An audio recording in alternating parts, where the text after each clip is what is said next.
Hello, you're still watching After Hours live from Jakarta.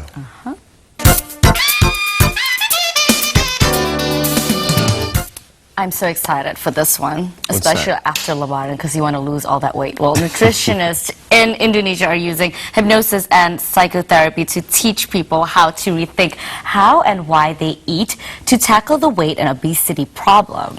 Yeah, involving blindfolded exercise and breathing technique, believe it or not. The program is actually called Happy Eating, and Kartini Sri Chitra has a story for us. I'm going to close my eyes right now. Blindfolded. Yeah.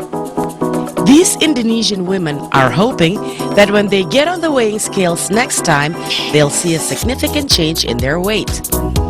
They're signing up for the latest trend in Jakarta, a hypnotherapy diet.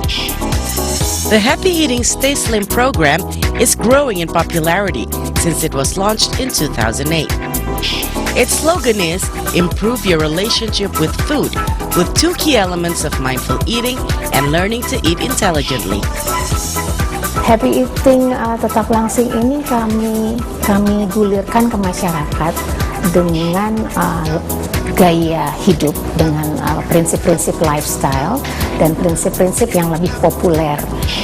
Pada dasarnya Happy Eating tetap langsing ini menggunakan metode hipnosis dan metode neuro-linguistic programming.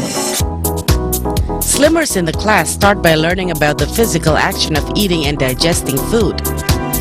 They're taught to practice mindful breathing exercises. At the next stage, they are encouraged to stop identifying food by what they see and make greater use of their sense of smell. 3 bulan saya timbang itu turun 9 kilo tanpa saya minum obat-obatan, tanpa saya merasa tersiksa. Jadi saya happy banget.